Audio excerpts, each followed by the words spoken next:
welcome everybody. Welcome to Bella Fountain TV. Please, as you come in, like the video, share the video, and invite more people to join us. I welcome everybody, the new subscribers, the returning subscribers. I appreciate you all for always being there, for always being loyal to your girl. Please, as you come in, like the video. I'm Bella, as you all know, the host of Bella Fountain TV. Welcome everybody. I'm just going to share the video now. So as you come in, please, I will appreciate you if you can endeavor to share the video so we can notify more people to join us. Okay. Please share the video as you come in. Right. Let's reduce the volume here. Welcome, guys. Thank you for joining. Thank you for stopping by today. Come in, like, and share. I'm just going to share, please, as you come in. Say hello, say hi. Let me know you're watching.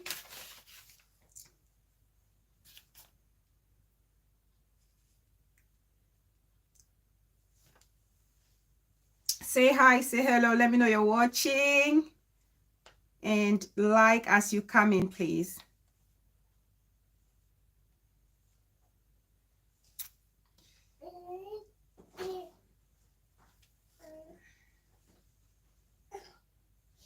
Okay.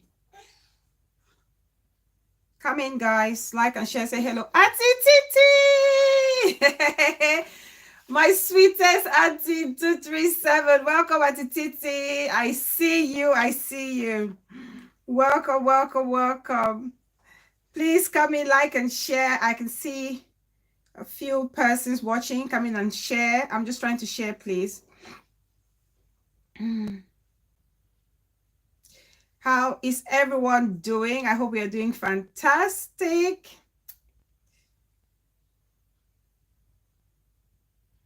I hope we are doing great. It's amazing.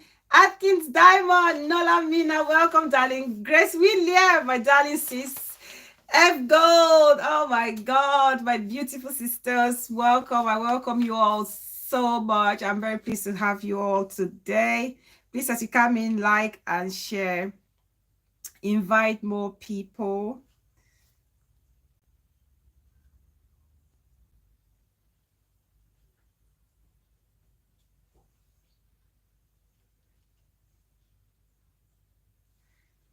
Like and share. Welcome, welcome, welcome, everybody.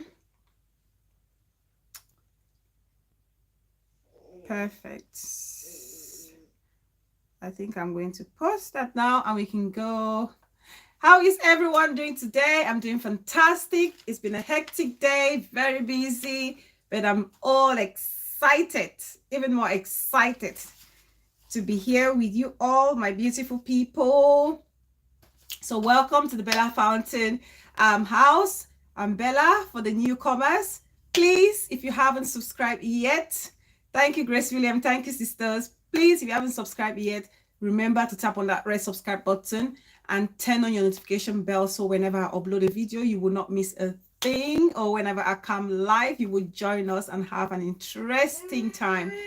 And for my returning subscribers, thank you all so much. I can see my own sisters, my aunties, my brothers right there watching me. I appreciate you all so much. I really do appreciate you all for always supporting, always coming back, always making the house more interesting. So I really appreciate you all. So before we start the topic for today, as you all know, we'll be talking about substance abuse, or the normalization of substance abuse in our 237 community and other communities as well. I'm sure a lot of communities can relate to it. But before we get into today's topic, let me just touch one or two things happening on social media, especially 237 space, as well as our neighboring countries. So the first thing I really want to talk about is a recent image that I have seen, well, a photo of our very own Askia. Let's see if I can find that photograph. Let's see if I can find that. So there's this photo of Askia. Yes, sis Grace William, they should tag. There's this photo of Askia. I don't know if you guys have seen this photo, but there's this photo of her on social media. Beautiful, gorgeous, ebony, black right there. And when I came across that picture, I saw like some of the comments underneath that picture, photograph. I don't know if it's a recent photograph of her or it's an old one, regardless of when this was taken. Some of the comments underneath this post are horrible, terrible, horrific, disgusting, despicable, that no one should even be uttering such comments on social media. And for people to feel comfortable to put that out there, I feel heartbroken. I feel so sorry for such persons, actually, the ones that are putting out such comments. I'm just going to read a few of those comments, okay? Few of such comments on that post. So somebody writes under the post, handsome girl. So that's already derogatory, okay? That just by referring to her as handsome girl, that's just to tell you the person is being sarcastic. So they say, handsome girl, she being an artist or Kameko worker. They like one of the people where they push plane for ground or for ground not. Beautiful brother, well done. No. So this person is insinuating that she's very masculine. Her future, that she's very, you know, she's got more, her masculinity is like overshadows her feminine side, which I feel is very disrespectful. And I don't think there's anything wrong with a woman looking masculine. Look at Serena Williams. I love and adore her body, like literally, I do. And she carries it and embraces it with grace. And that's what everybody should be doing, regardless of the shape, the size, or whatever. Okay. And I see nothing wrong with Askia's photograph right here. Masculine or not masculine, it still looks good. As long as she's comfortable in her own skin, I don't see why it's a problem for other people. Okay. And another person says, this girl gave muscle even for breast, insinuating that Askia is so muscular around her her chest area, which is another disrespectful comment. Okay, you know. And somebody is asking why her boobs are like that. And there's one comment that actually caught my attention. It's one from a guy, and he says, and somebody said, how did she become a superstar? You know, how did she become a superstar? As if that has got, her body type has got anything to do with superstar. And that's the stereotype that we carry around as Cameroonians or some Africans. We carry that stereotype, like if you have to be in a certain field or in the showbiz, you know, environment, you should have a certain figure, you should look a certain way. And that is pushing a lot of people, you know, that for those people who are not very confident, that would literally knock the little confidence that they have in them. It would literally erode every tiny confidence that they have. And that's what's happening here. And we all knew or saw how Askia went through a dark phase in her life when she felt like she was being bullied online. But I'm happy that she's come back full force and she's doing wonderful. Oh, G-Spot, welcome, my darling sisters. Welcome, I see you. Welcome, welcome, welcome. So Askia is doing fantastic. You know, her comeback has been amazing. And it's all this pushy, criticizing and negative comments that people are having against one another, that you see people going under the knife and other people losing their life just because they want to fit with the perfect image of what the society thinks a perfect image is. Okay. I just watched I watched an audio of Don Jazzy actually comparing Blessing CEO's liposuction waist and derriere with that of another celebrity in Nigeria. And the way he was narrating it was interesting, was very you know how How comical Don Jazzy is. So he was trying to say which model is better. Is it the Grace Will? Is it the, oh, I'm saying Grace William? Is it the Blessing CEO 2022 derriere model, or is it the one with the ancien celebrity derriere? So this is the level to which we've taken ourselves to, where we've actually objectified ourselves. Okay. When we talk about self-confidence, this is self-confidence that's missing in every area, because I don't understand why if somebody would want to alter their body completely. I know for some reasons, you know, health reason, there are certain reconstruction is needed for the body. Okay, that's actually understandable. It's understandable, but I will never be in support of people going to alter the body for cosmetic reasons. I know some people say, oh, if you boost your confidence, that's for you. I'm not judging, but personally, it's not a thing that I would support. Okay, personally, I will not support that. And things like that are happening, or these are happening because we keep body shaming people. We keep body shaming our own fellow sisters or our own brothers, even the men. Some of the men get body shamed, and that's why some men take steroid. Okay, because they want to have all the 6-pack or the 8-pack. They see their fellow men with that, and because they haven't, they feel like they haven't attained that level of, you know, gorgeous body as a man, they go out to take steroids. I remember being in a party, at a party, and a friend was complaining about you know, Flavor, the Nigerian artist, that he's always showing off his muscles because he dresses less in his video shoot, and that's because he's got 6-pack. And he was almost like, it was like sarcastic, you know, saying he's showing off and proving that he's got all this perfect body. But then you have to be proud in your own skin.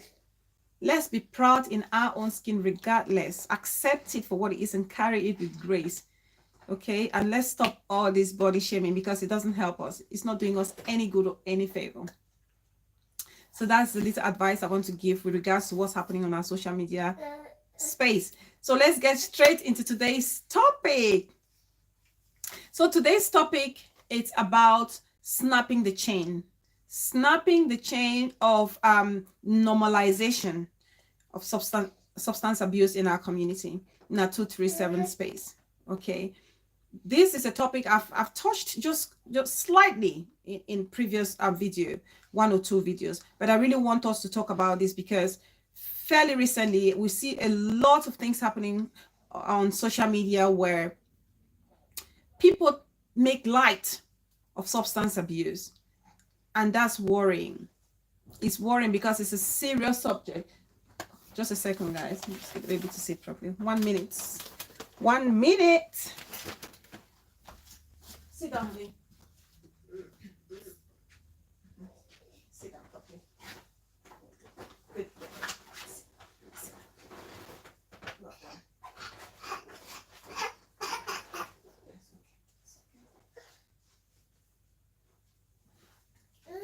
Please come in and like the video, share the video. I'm coming, guys. Just a minute. Let me just sort the baby out.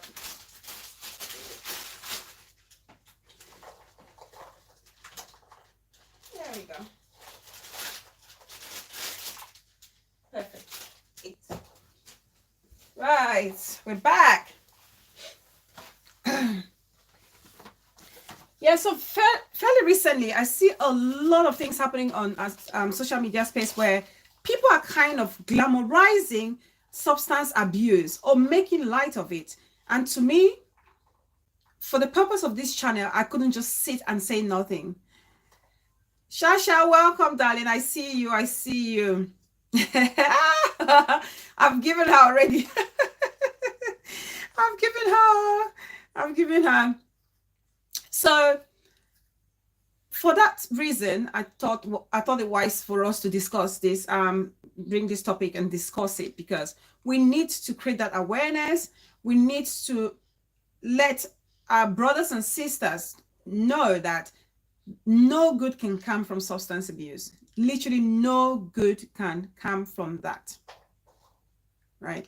Because I mean, substance abuse is something, it's not compulsion. It's not something that you just do it once in a while. Okay, we're not talking about people who just have 1 or 2 glasses of wine a day or 1 or 2 pints a day or so. We're talking about people who literally swear by any substance. And substance, I mean, be it pot, be it weed, be it heroin, be it, I hear there's a new one called Caillou. I'm still trying to figure out what this Caillou is because I hear it a lot. And apparently it's a very dangerous one. I'm not sure what it is. I don't want to say it because I don't think it is what it is, because people are, you know, allegedly it's like bones from somebody who is passed on, and so people use it. I want to believe it's not true, but apparently it's not good. We hear about tramadol, which is a common one now in Cameroon. A lot of people use that. A lot of young boys and girls are going for tramadol because it gives them that high. So for the purpose of this, we'll be looking at alcohol and other drugs. And there are people who literally cannot do without this. And these are the same people who are trying to make this a normal thing in our community. And we have to say no to that. Okay. So we have to look at substance abuse as a disease, like any other disease in our society. It's not something to play about. It's as serious as cancer. It's as serious as a kidney problem. It's as serious as any other disease, which, if not treated carefully, would have devastating consequences, very destructive consequences. Okay, because substance abuse alone can ruin someone's life. I can't tell you how many times I have watched or experienced firsthand. Master So Joseph, welcome, darling. I see you. Please, as you come in, like the video and share. I can't tell you how many times I've seen or experienced firsthand the devastating consequences of substance abuse. Okay, I had a sister who was married to someone who depended on substance, weed to be specific. Okay, and it wasn't an easy thing.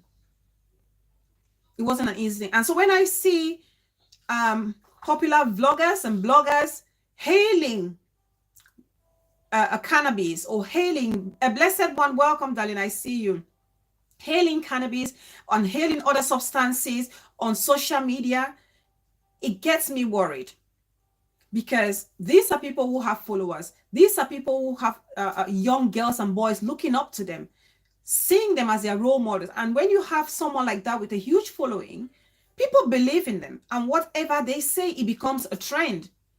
Because nowadays, what they're trying to make on social media space is like, it's cool, you know, to belong in that camp of those who snort something, or those who inhale something, or those who down 10, you know, countless pints a day. People bragging on social media for the fact that people feel comfortable to brag about the consumption of substance. And even when they go above it, it's worrying for any society, and it's time for people to speak up. A vlogger would say weed or pot is good for you because it keeps you calm. It's good for meditation. This is the most ridiculous thing I've ever heard, that cannabis is good for meditation. Exactly, no, I mean, they do. Literally, so many people do, yes. A vlogger saying that weed is good for meditation, it calms your nerve and it makes you more intelligent.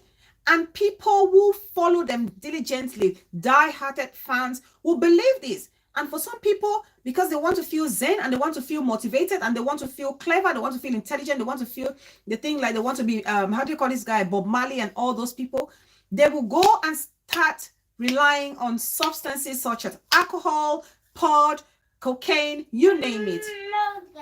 You name it.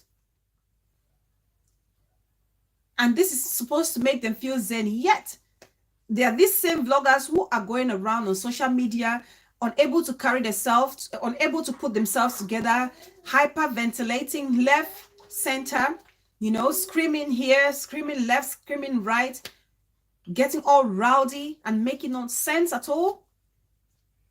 Okay, this same social media space, 237 social media space, where somebody is highly intoxicated. Oh my God, someone's trying to call me. Let me turn this off.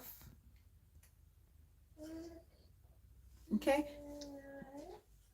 this same social media space, please share the video because this is very important. This video is very important. This same social media space that somebody would come online, light a camera, and they're highly intoxicated, literally drunk. They've drunk themselves to stupor, and they are bragging about it. And you have an audience cheering them and saying, yes, if you're drunk, then they're drunk, you know, now then drink the mimbo for you, making it as if it's cool. It's like a trend. And for grown-ups to be portraying such image out here in our community, no. We can't allow that to happen. Okay, otherwise we're setting a pace for the younger ones to follow, and it's just going to be a vicious cycle if we are not careful. It's going to be a vicious cycle. People could be cheering, they're cheering you on, but they're cheering you on into your early grave. You know, the people who are now addicts or dependent on substances, they didn't just get up and suddenly started depending on it. It was, you know, an ongoing thing. Remember, to become dependent on substance like cocaine or drugs or alcohol or things like that, it's a gradual process. So when you start it, okay, you do once and you do twice, you know, slowly your tolerance level, you know, gets expanded. And so when you do it more often, usually when you do 1 or 2 and you get a kick, during this time you will do it 3, 4 times, 5 times before you even get the slightest kick. And by doing so, you become addicted without even realizing it, and it's so difficult to come out of it. And we're cheering them on, we're cheering these people on, forgetting that this very substance abuse does not just affect, it doesn't just affect that individual. The consequences, the negative impact cuts across a community as a whole. We need to remember that. So if you're cheering somebody on, making them feel like they are King Kong, or making them feel like they are cool, they fit in this modern day generation because they are, you know, always drunk or they're always high, you're ruining the society for the future generation as well, because their action has a direct impact to our own daily life, one way or the other. Truth be told, welcome, my beautiful sis. I see you. Let me see what Nolamila is saying there.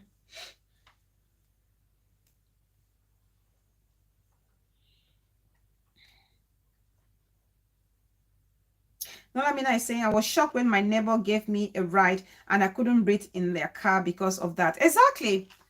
You know, and they're not ashamed of it. That's why I said people feel like it's a trend. People feel like it's cool, you know, to be doing such. And a lot of our vloggers are encouraging that. A lot of our vloggers are encouraging that. And for the fact that they have a platform that they can use to educate people, but they are rather using the platform or their voices to make the community know that this negative behavior, it's normal. It's something that we as a people who want a better society or community for ourselves, need to speak up and sensitize other people, especially their poor followers who follow them sheepishly or blindly and believe in every single thing they say. The mother, my beautiful Wisdomisco, says, welcome. Yeah, the more we use, the higher your tolerance level. Absolutely, Nolamina. And that's what people don't realize. You snort once, you get a kick, you get a high, okay? And then you do it again. The second time, you're not going to have that same level of high, of kick. So you want to take it more to gain that same level of highness, you know? So before you realize it, you're hooked to it. Lovely, it's welcome, darling. I see you. I see you.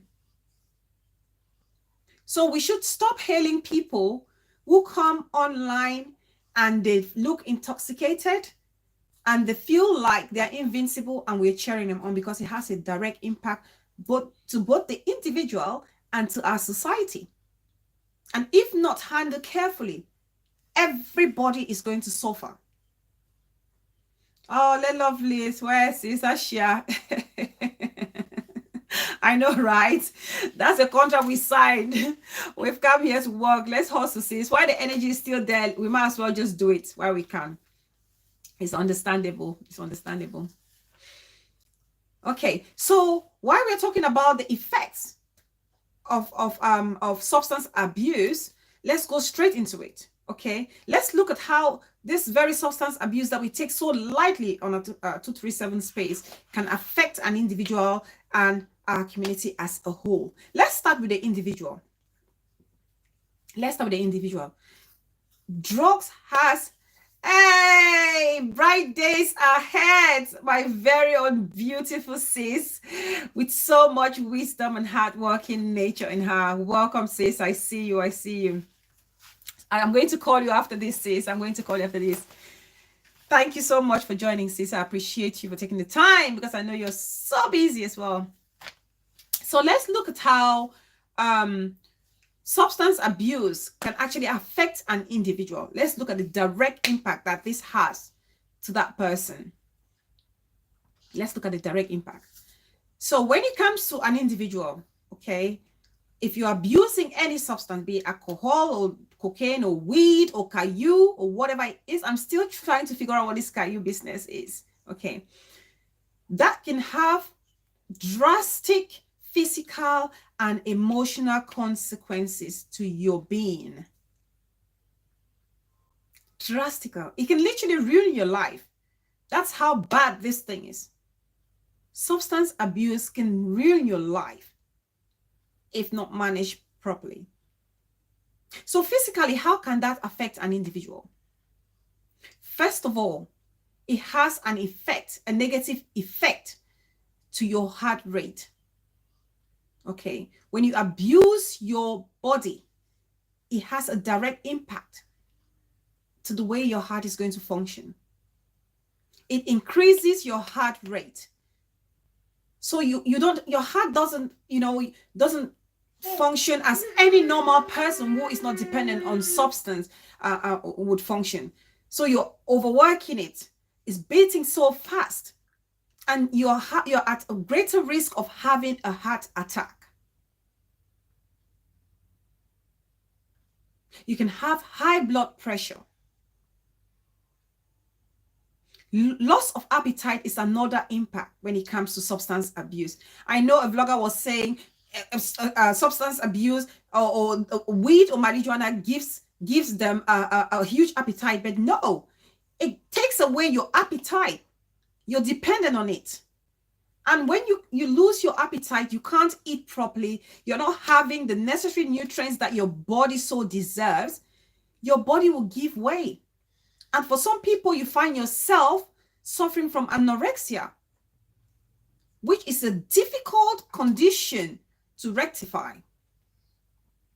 Okay, you become so anorexic that your body is literally repelling food. You don't see how cranky and bony you are. It then turns into an emotional state of mind where you look at yourself. If someone tells you you're skinny, you say no. You think you're overweight.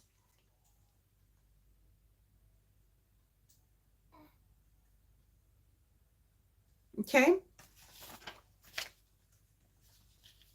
You can also have disrupted sleep patterns. For people who are reliant on substances like that, they can't have a proper sleep. Those people, a lot of them suffer from insomnia, lack of sleep, because your brain is not settled. Your brain is not settled. Your body can't rest. You're feeding your body with poisonous substances, and you can't go to sleep. And any human being, if you don't have enough rest, you cannot function properly. You literally can't. You cannot function properly.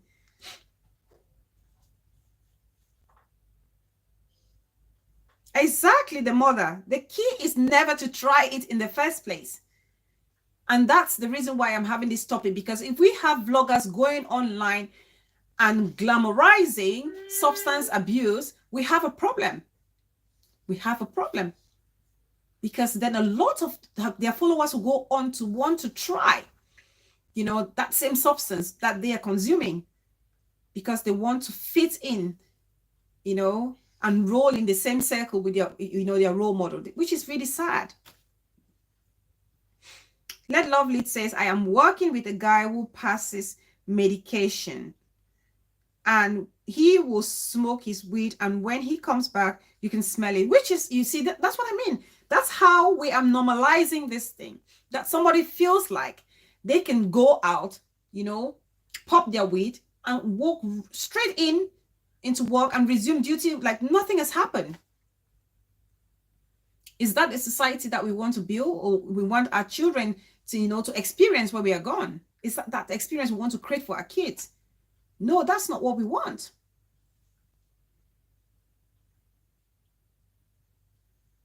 Yeah, that's what I mean. Let Lovely, they don't eat. You lose your appetite. When you are on any substance, you lose your appetite, be it alcohol or be it weed or cocaine or whatever. You can't eat, literally lose your appetite.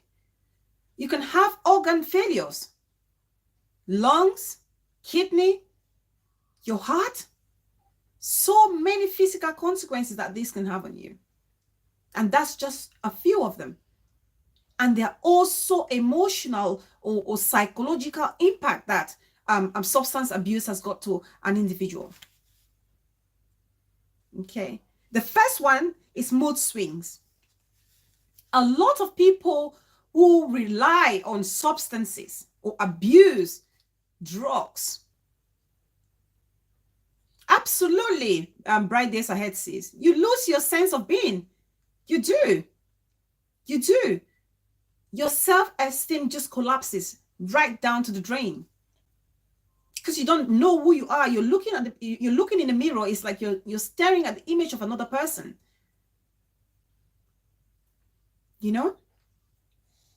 So you talk about mood swings. People who rely a lot on drugs or other substances, they suffer from mood swings like no other. And that's because when they are high, okay, they are different. They behave differently. And when they haven't taken those substances or consume it, they are on the low. So their moods, they are like yo-yo. 1 minute they're up, the next minute they're down. Almost like they're bipolar. Happy, and 1 minute they are so angry and miserable. And that's just because of the effect of the substance that they've taken. Another one is irritability. The slightest thing gets under their skin. They have no tolerance whatsoever because they cannot rationalize things. Paranoia, exactly. Bright Days Ahead says, you become so paranoid. If you have ever experienced someone who is paranoid, I remember watching a program once, and this lady was suffering, and she was a drug addict, and she was suffering from paranoia.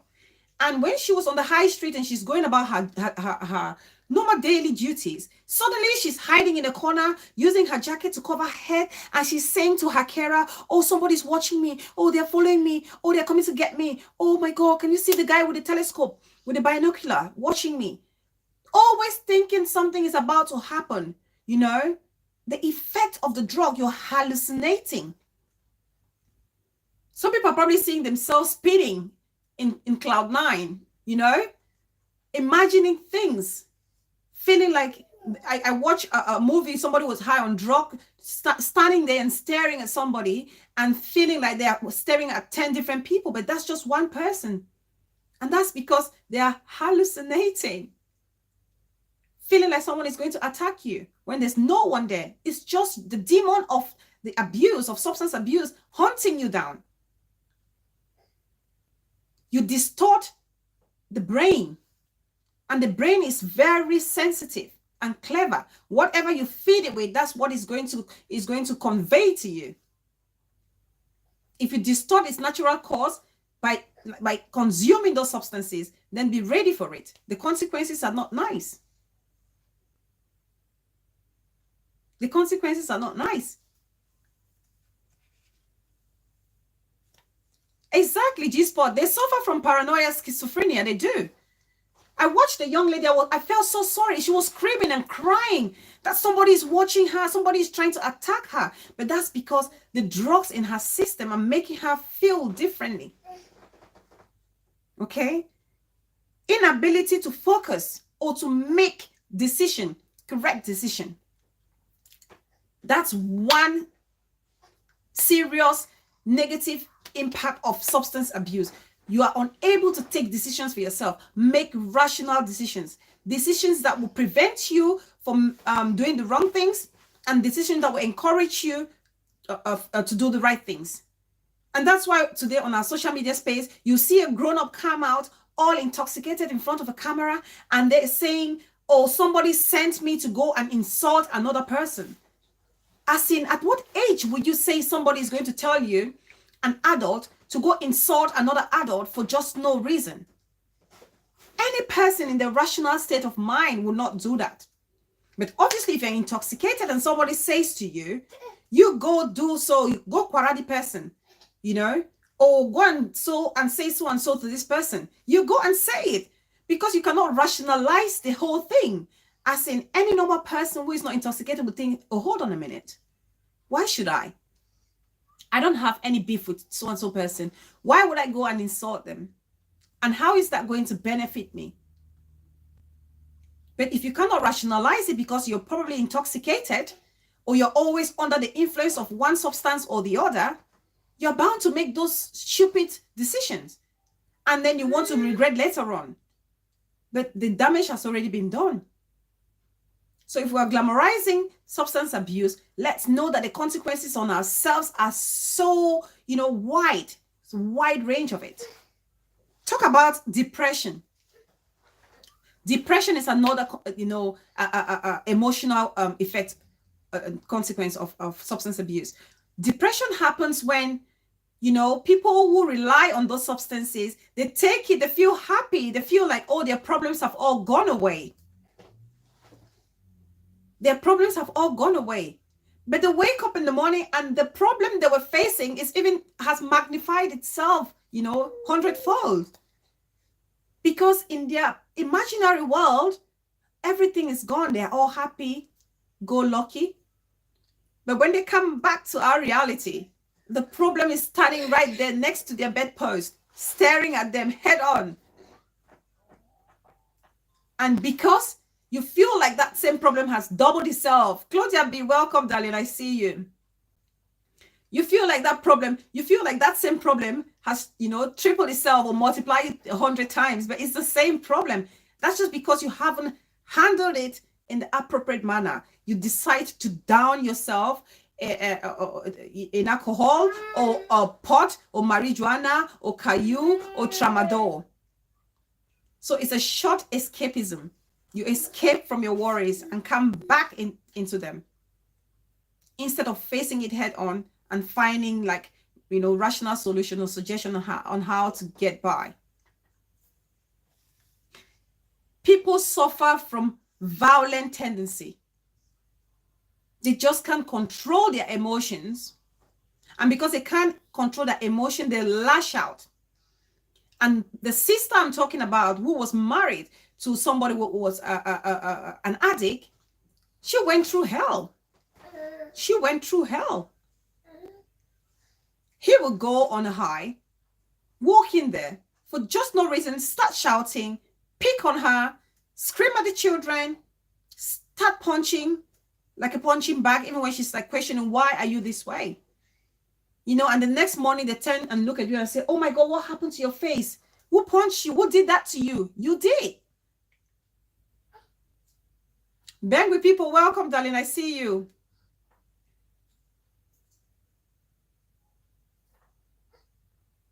Exactly. Now with the chest and welcome, darling. I see you. Please like the video as you come in. You cannot control your emotion and you take it out. Bang with people. Thank you, darling. Thank you. You take it out on those around you, especially the ones that care for you. You're always angry and you lash out. Always lashing out. Always angry. Very brutal in your approach. Because you cannot make and think correctly. due to the control of whatever is in your system.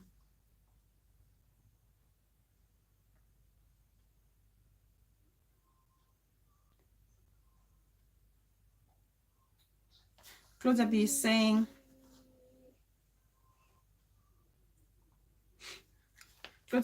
these people need money. These people need money to maintain their lifestyle. That is why the society suffers. The still like exactly G-spot. We're getting to that. That's why I say substance abuse doesn't only affect the individual. So when we're sitting and just watching them do what they do, it has an indirect impact to us. I would even say direct impact to us, the people or the bystanders. It does have an impact. And that's why this topic is so important, because a lot of times people only focus on how substance abuse is affecting the addict and not how it affects us, the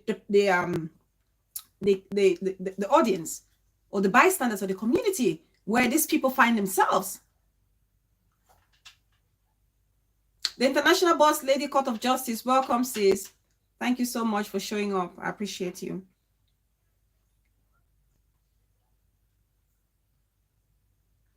Yes, sis. I'm always live on Fridays, 7 o'clock. Every Friday, 7 o'clock, I'm always live. Every Fridays, that's always my time. Fridays, 7 p.m. prompt. I'm always live. So these are some of the physical and emotional effects of substance abuse. Now, let's look at how substance abuse can actually affect the relationship of the addict and those around the addict. Okay, let's look at that. So when you talk about substance abuse and addiction, a lot of people don't realize how their behavior literally affects those around them. They really don't understand like how it affects those around them. Okay. First of all, for those in a relationship, just because they are reliant on that substance and they can't actually make rightful decisions, okay, they struggle to cope or establish really healthy relationships. That's just the simple truth. A lot of addicts struggle to maintain healthy relationships. A lot of them, they do that. Okay. Because they're either lying or they're disloyal or they disappear for a while and you don't even know where they've gone and they appear at any given time. They cannot say something or you cannot hold them to their words because they will say one thing now and they will say the same thing, another thing the next moment. Just because their faculties are not intact. It's been distorted. They cannot connect with normal you and I because they are controlled by the substance that they're relying on. And when you think about a sister or a brother that you love so much, you love so dearly, and they rely a lot on these substances, and for some reason they get up and disappear, you have no clue of where they've gone, and you are so stressed. I can't tell you how many times I've seen on social media post here and there looking for people, and when you start digging, you realize that person is an addict. Tata Monono, welcome, my darling. The Dollars Vlog, welcome, my beautiful sis. I see you. I can't tell you the number of times posters here and there for missing persons, and when you look critically, those people are addicts. They have no consideration for the relationships that they are into or the family members that care for them. And that's because their reality has been detached by the substance they're consuming. They lie to survive. A lot of people who are addicted to drugs, alcohol, whatever, they lie to survive. They lie to survive. They can tell 10,000 lies a day. And they will have to look for another lie to cover the first lie, a third lie to cover the second and the first, and on and on. And when that happens in any given relationship, be it friends, husband, wife, boyfriend, sisters, or siblings, it takes away that trust. It takes away that level of trust. Lies. All right, lovely darling. It is getting alarming at things, Diamond, and that's why I decided to make this topic, because I see a lot of Cameroonian youth vloggers coming online drunk to stupor and making light of it, and people are cheering them. And this is not the community or this type of society I want my child to grow in. No, I don't want that. I wouldn't want my child to grow and see people falling on the streets, opening their legs, running behind people with knives, and people think it's normal. No, we have to speak up. We have to speak up. If we cannot have healthy relationships with people who are addicted or reliant on drugs, we cannot. It cannot work.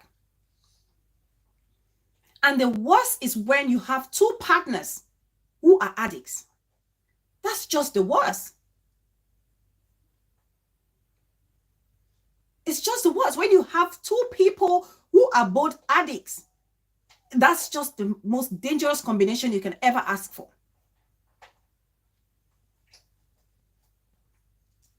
Because what happens is they end up enabling each other. So A is enabling B and B is enabling A. They see nothing wrong with each other's behavior.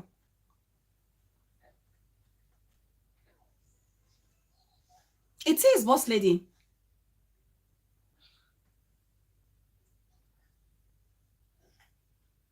You know? They just sit there and they're dousing themselves in alcohol, dousing themselves in drugs, inhaling and snorting, and they think they're living the best life. But no, they're ruining their relationship, they're ruining their life, they're ruining their future, and making life miserable for those who care and love and cherish them. Their loved ones, their parents. Somebody mentioned under there, it's all about selfishness. It's the selfishness. The selfishness is what kicks that behavior. Is what kickstarts the behavior. Because when you think about the consequences of what will happen, you will not even want to try it. I remember growing up, okay, and I had senior brothers and cousins who would smoke, but they would never make anybody see them smoking. You can suspect, but you would never see. Sometimes you can smell like cigarette on them, but you never see. But nowadays, people come online with a bottle of wine or bottle of alcohol and they're downing it. And people are going, yay, yay, yay, yay. You're cool, you're cool, you're cool. Who says it's cool? No, it's not. And you have a partner who is cheering you on, any good partner. That's why if you're also intoxicated, you cannot hold the other person accountable. You can't call them to order because that's exactly what you do. I have a colleague, okay. She, I would say, was an alcoholic. She was, I'm going to tell you guys this story. She was an alcoholic. I won't call the name. And this took a toll on her relationship and everything. Her friends ran away because it was just too much. She would drink, she would lash out, she's loud, she'll fall, undress herself and make fool of herself. People were avoiding her, okay? And she had a wake-up call. And one time she said to me, you know what? I need to clean up. I need to clean my act. I was so happy. I was praying for her. I was praying for her. And so we found an AA. So it's almost like Alcohol Anonymous, where you go there, people go there, and you don't have to say, it's like non-disclosure. You don't have to discuss whatever is being said in that forum, okay? So she registered herself there, and she was doing perfectly fine. But you know what? Before long, she fell back. She relapsed. And why did she relapse? Black Mamba, welcome, sis. I see you. Why did she relapse? She relapsed because her boyfriend was a drug addict. She relapsed because the boyfriend was a drug addict. She didn't have that support at home because she was living with a boyfriend at the time. She didn't have that support at home, you know, to see her through her rehabilitation process. Her boyfriend, how can you be struggling to be clean or free of from alcohol abuse, and you have your fiance sitting there and is, you know, opening one can of beer to another, and you're trying to resist it so hard and you can't, and you go to take it, and because that person wants you to keep them company, you know, to make them not feel guilty for doing what they're doing, they will give it to you. And needless to say, she relapsed real bad. And that's what I mean by codependency, enabling behavior. And the relationship between two alcoholics can never be healthy. Substance abusers can never be healthy, or any addict. If you're a boyfriend and girlfriend staying together, if you're husband and wife and you're both addicts, you can never have a healthy relationship. You can never, because you can't think rationally. You always find yourself in physical fights, verbal fights. And if you realize it, a lot of people who are codependent on each other, addicts, they struggle to leave each other. They cannot depart from one another. That's why you can see drug addicts being in a relationship for 20, 50 years, while you and I, the same people, we cannot cope for 5 or 10 or even 2. Because we rationalize things, we evaluate things and say, no, I can't, you can't treat me in this manner. I'm better than this. But for a drug addict, they have no value for themselves. They've devalued themselves. Come on, she don't really enjoy ourselves, take what drugs, kill ourselves, wake up and carry on the next day. How is that helping us? One minute you hear the addicts fighting and trying to kill or stab each other. The next minute or the next day, you see them holding hands and walking down the street. Who punished us? Who punished us, 237 community? Who punished us?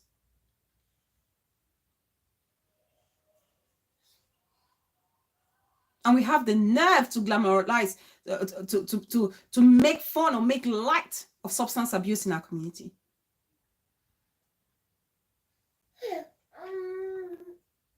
Let's go now to how it affects us as a people. Let me read some comments there.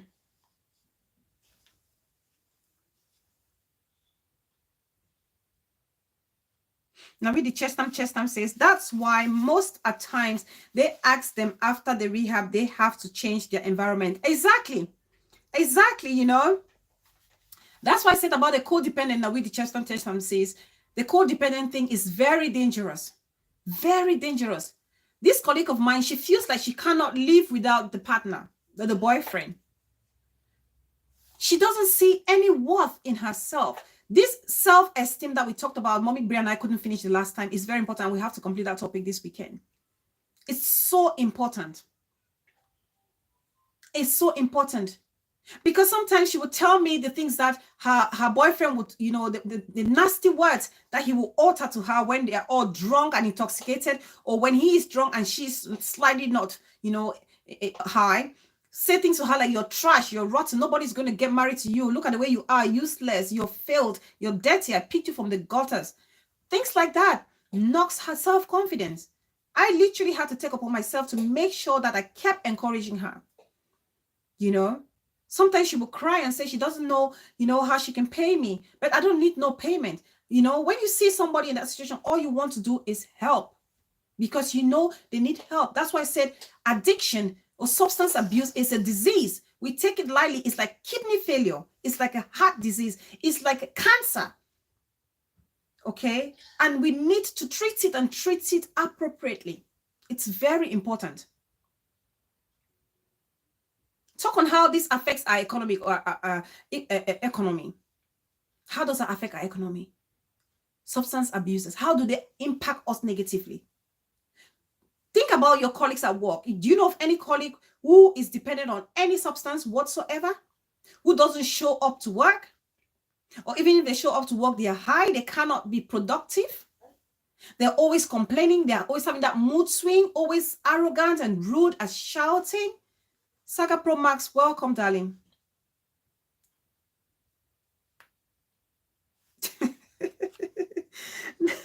No, no, Lamina. No, Lamina said, my dear, addiction is real. I can't get away from YouTube. What is it? What if it was drug? Exactly. That's what it is, no, Lamina. Think about it if it was drugs. It's a disease. Addiction is a disease that needs to be treated, and the rightful treatment given to the addicts. Okay, so you have somebody who is you're an employer, and you have somebody who is an addict. I have dealt with so many. That's why I said to you, this topic to me, I find it's very, it touches me, because I've dealt with a lot of people who have struggled with substance abuse. Okay, I've actually dealt with somebody who was abusing so many substances, will come to work, very rude to customers, rude to other colleagues, and come sometimes they've self-harmed themselves, literally slashed their wrist. I have to literally send them home and call, organizations that can help them, and fill out forms and do all these things. And that's my own personal time being taken. Right. And that's another colleague being upset because somebody who is intoxicated has come to work and it's disrupted everybody's mood. That's how it impacts us. Are you all right, darling? Just a minute, guys. 1 minute. 1 minute. Let's see this. Yes, my love. Hold on, let me get you. Yes, I get you your juice now. Sorry, guys, just a minute. Yes, honey.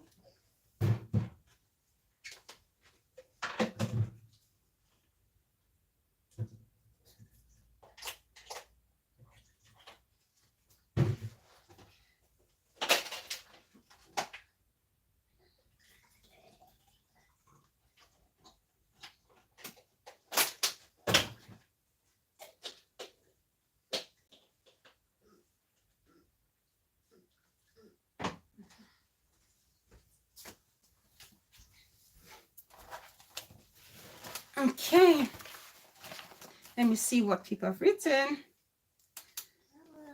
That's why most people, okay, sometimes the mother, sometimes saying no is not enough. A complete change of relationship, friends and environment may help. Yes, the mother, absolutely. That's what Nawidi Chestam just stated as well. Atkin Diamond is saying, sometimes saying yep, separation is difficult among them because they enable each other. Absolutely, there's no doubt about that. Atkins Diamond, Saga Promo, beautiful show. Thank you so much, darling.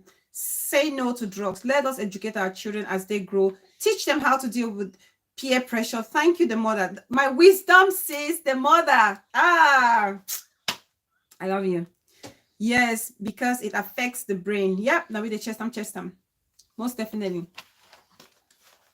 So when I talk about how it affects other people, I've talked about how it affects employers.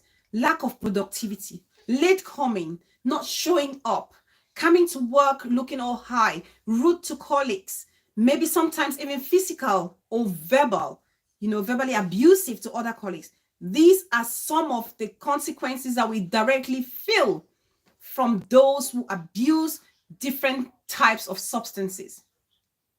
So when we are glamorizing their behavior, remember that it's going to affect you one way or the other.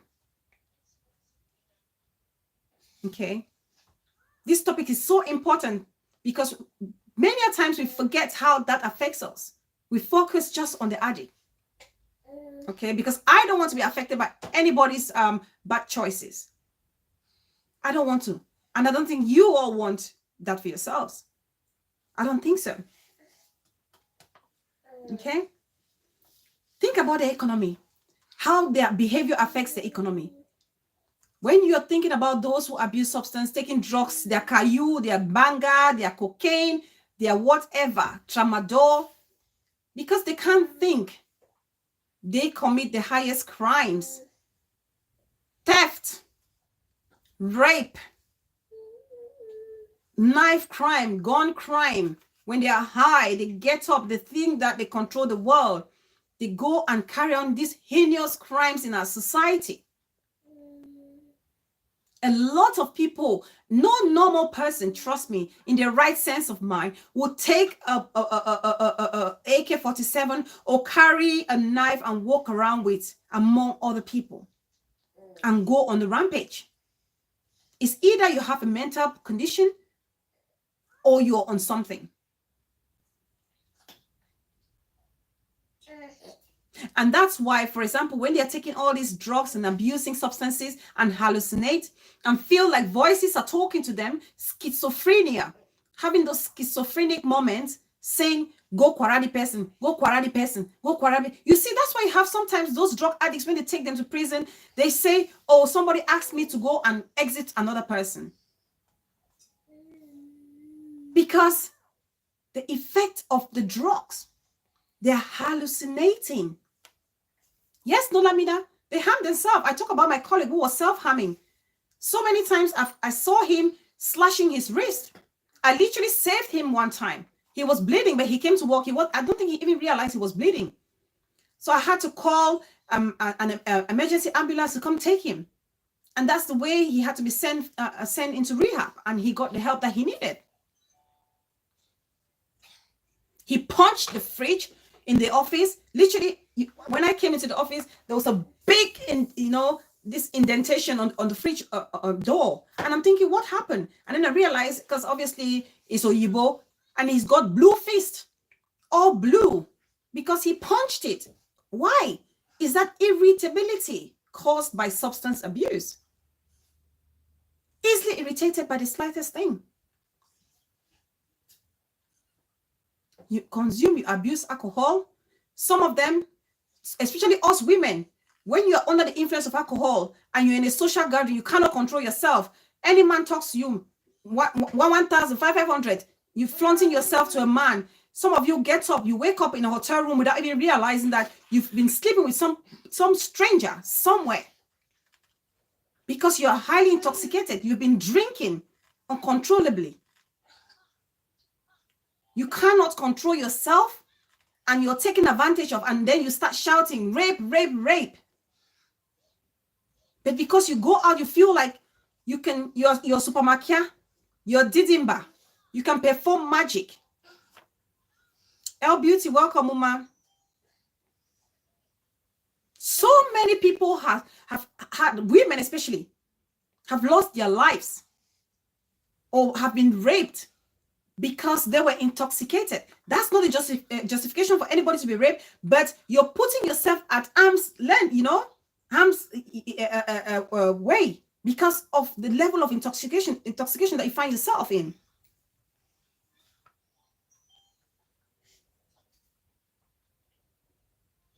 And people are making fun of it on social media space.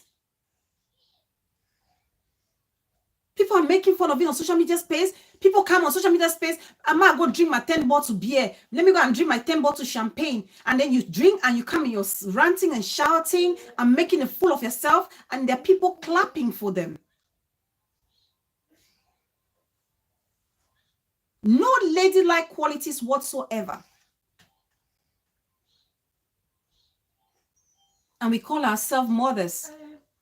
We call ourselves role models. We call ourselves mentors. Mentoring a generation that will take themselves to their early graves. Greetings, Tabieno.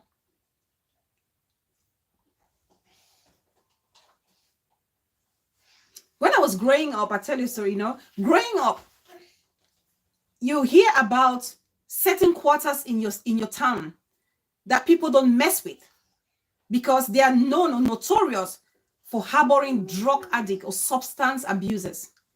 I don't know if anybody here has experienced that. When I was growing up, I'm sorry, if there's anybody here from Bamenda, you know this area called Rendezvous. They tell you not to joke with anybody from Rendezvous. Don't joke with anybody from Rendezvous because they have that stigma, reputation. So those people who are going around consuming alcohol, snorting cocaine, taking caillou, inhaling this and that, Old Town, Sharon. You hear about that stigmatization. And a lot of innocent people suffer from that stigmatization because Old Town, LBC say Old Town, exactly, Old Town, you see? The stigma that people like yourself, all these addicts are causing to your community is just so huge.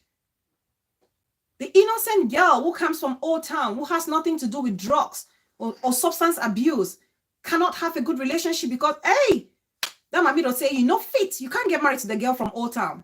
No way. They are all prostitutes. They are all drug, and they met her.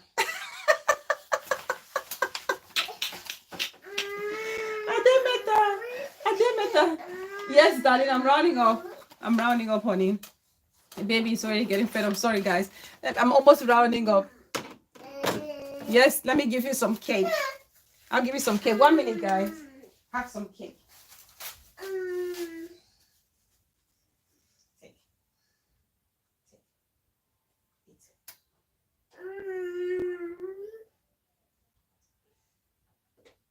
Good girl. Well done. Well done, Ray. Well done. Yes.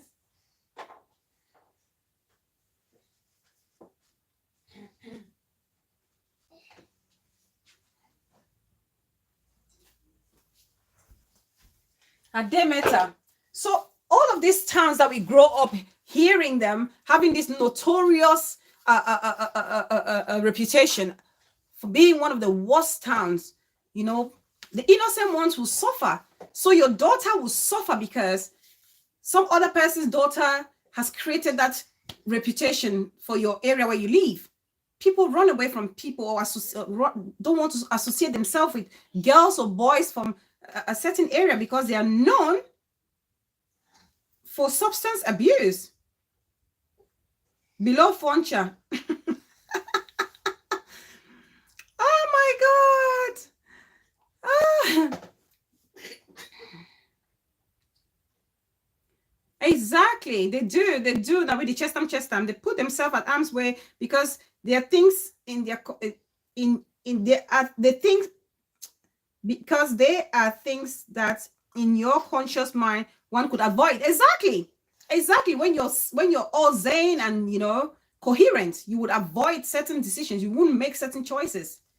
You would not want to go take a ride home with 3 strangers who are all boys from a nightclub. You will not do that in your right senses.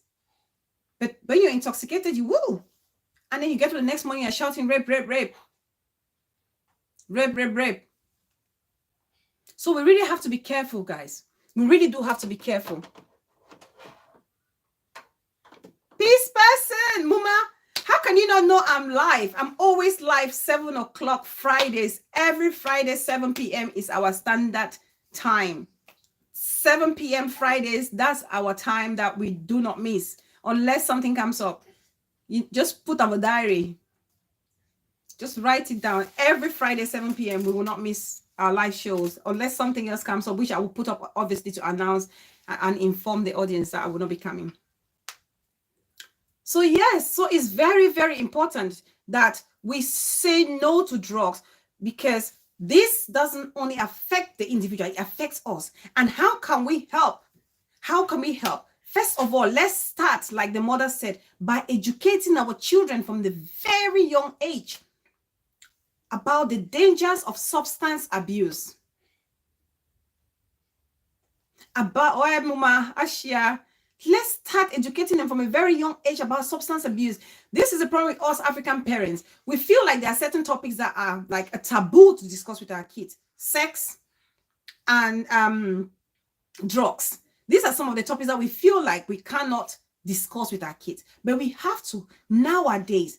If you don't tell your children about it firsthand, they will hear it from some other person. And you don't know who this other person is, what their idea or ideology about drug abuse is. Because I'm talking about people who are glamorizing substance abuse on social media.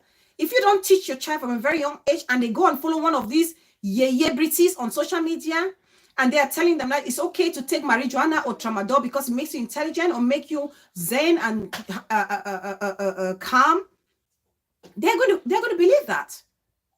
But if you start teaching them about the dangers of it and why it is dangerous, then they will question things like that when they see on social media. You have to watch and supervise the kind of friends or friend groups that your kids keep. The company that your children keep, you have to supervise. You need to know who is going out with your child. Know their parents, know where they're coming from, what are their values. And at home, you need to set consequences for every behavior, especially when it comes to substance abuse, cigarettes, alcohol, white, soft, whatever substance that may exist on planet Earth. You need to make it clear to them that there are consequences that will follow if they should go on this journey.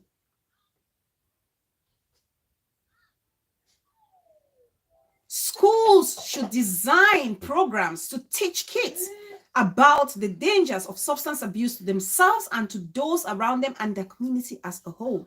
It's very important.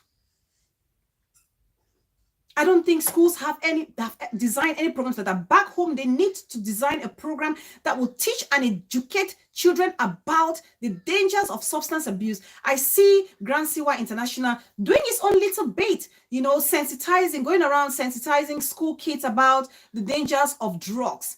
And I don't think a one-man thing is enough. We need more of such initiatives. And even more important, that there be a curriculum that will teach, who focus on the dangers of substance abuse before we let this generation loose in the hands of reckless adults who feel like it's okay to put out such image out there that it's okay to take drugs. Oh yes, Nolamina, some of the things that cause people to take drugs. So people take drugs for several reasons. Recreational purposes, which is what leads to this addiction. Okay, some people take it like, you know, one-off. You hear people say, I only smoke when I'm in a social gathering. I only smoke when I go out with friends. But by smoking just once, you tend to find yourself that you want to try it again and again and again. It's the same with any other substance. You think you're doing for recreational purposes, but it will become a habit. And like I said, your tolerance level would expand. So when you used to take just one stick of cigarettes and feel good about yourself, there will come a time where you need to take 10 to get that same result. And before you know, you're hooked up. Depression is one of the reasons why people take drugs. Because they want to escape, like I said, that small moment of escapism. They feel like if they take it, they go on a high, they forget about all their worries. But like I said, when you come back to reality, your problems are at times 100 staring at you right there. Some of the problems, they're going to develop horns even. And also people do take drugs for medical reasons, Nolamina. And those reasons are they are strictly supervised. Acute epilepsy. There are people who take drugs. People who are suffering from acute epilepsy. They rely on cannabis, certain cannabis ointment that will keep them awake, that they will inhale it should they have a fit. People who are, you know, always in constant pain. This is more common with athletes. With athletes, you know, they exercise, they break bones, they do go through physios and all those things, and they have like painkillers. But before you know it, you've heard about addicts, you know, athletes who have been addicted to their painkiller medication or to alcohol because they feel it's going to numb the pain, and before they know it, they're addicted to it. So these are just some of the reasons why people find themselves hooked onto drugs. Bad peer influence. That's why I said parents need to supervise their kids and know who they hang around with. It's very important. It's very important. Okay, so it's a joint effort. Let's get our voices together. Let's not feel because A's daughter or A's son is a drug addict, that's their business, it concerns them. No, let's keep saying no to it and keep reminding them why it is important to get out of it and seek the appropriate help. Because if they don't, it will have a spillover effect into our community and we all are going to suffer it. If you don't fix it, You're going to leave this world. Your kids are going to come and they are going to suffer the same consequences, if not worse. Adjutant Chef, welcome, sis. I see you're late. If we don't fix it now, our kids will inherit these same issues, if not triple.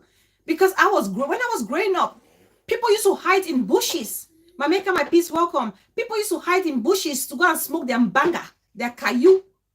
But now you see a young girl in an off license or a bar, inhaling it and doing, so fashionably. So fashionably. And no one says anything. And that's because of the lack of respect for elders. This lack of respect for elders in our society and or lack of consideration for others is the reason why we are actually here as well. Because even that person who is sitting there in that, how do I say, cabaret or wherever, and smoking and puffing it out, you sitting next to them, you are consuming more than they are consuming. Do you know that? How is that not affecting us? That's the more reason why we all have to stand up and say no to drugs. Start shaming anybody who is displaying characteristics, that would even insinuate that they are encouraging the use of drugs on our 237 streets. We have to say no to it. We have to condemn it. If you see it, you need to condemn it. Don't be quiet, because it affects you. It's going to affect you. It's going to affect your family members. It's going to affect your generation. If we don't fix it, we've lost so many lives to drugs or substance abuse. We have.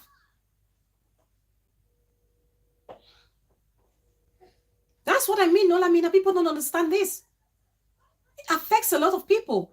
So please, don't feel like it's a problem of the addict. It has to do with us. Let's come together. Let's join our voices. Let's keep educating each other. And I'm praying, because by putting our voices in there, encouraging our authorities so they can create forums for kids to be educated and empowered on how to stay away from drugs or substance abuse. That's very important. Let's not look at it as if it's just a compulsion. It's a disease that needs the right treatment. So thank you, everybody. I think I'm going to end it there. I want to really appreciate you all. If you have any question, you can drop your questions and I will answer them to the best of my ability. But otherwise, I think we'll round up today's topic. I thank you all so much for coming. Always remember 7 o'clock Fridays, we're going to have our topic, our shows here all the time. If I can't make it, I will put a notice. I hope you all have enjoyed the today's topic, and I thank you all for always contributing. I can't really tell you how appreciative I am of you guys coming here and sharing your knowledge and experiences as well. Yes, honey. So I want to thank you all. Thank you all for coming. I'm just going to give a shout out to you all, my beautiful people. Oh, thank you, Nolamina. I appreciate you. Thank you. Let me give my shout out so we can go. First shout out, International Boss Lady, Court of Justice, Bengwi people, I see you. Oh, oh, that's all right. Now we just sis, we are Muma for life. Don't you get it? Bengwi people, thank you, darling. G Sports, my boo, I appreciate you. Thank you. Nola Mina, thank you, darling. Thank you so much for the contribution. Tata Monono, I appreciate you, darling. Thank you so much for always supporting. Let Love Lead, my beautiful sis. Thank you. Now with the chest, Mama Umiya. L Beauty, I appreciate you. The mother, my wisdom, Miss sis. Thank you so much. Atkins Diamond, my darling sis, I appreciate you. Thank you so much. The Dollars Vlog, Black Mamba. Oh, Black Mamba, I like this name of yours. I really like it. Loca Loquito. Thank you so much, darling, for stopping by. Saga Pro Max, I appreciate you. Nola Mina. Masaso Joseph, I appreciate you, sweetheart. Thank you so much. F Go, my darling sis. Sharon M, my very own sis, I appreciate you so, so much. Peace person. Oh, my mama. What I'll do without you, eh? Ajudan Chef, thank you. My maker, my peace. I appreciate you all so, so much. Thanks, ladies. Thanks, gents. It's been a pleasure. Keep sharing. Keep putting your voice out there. Let's say no to drug or substance abuse. Let's call out those people who want to make it a normalcy on a 237 space. It can never be. It has no room, it has no forum, it has no audience in our midst. Let's kick drugs out of our 237 street. Thank you all so much for watching. I wish you all a fantastic weekend. See you all next week. Thank you. Goodbye.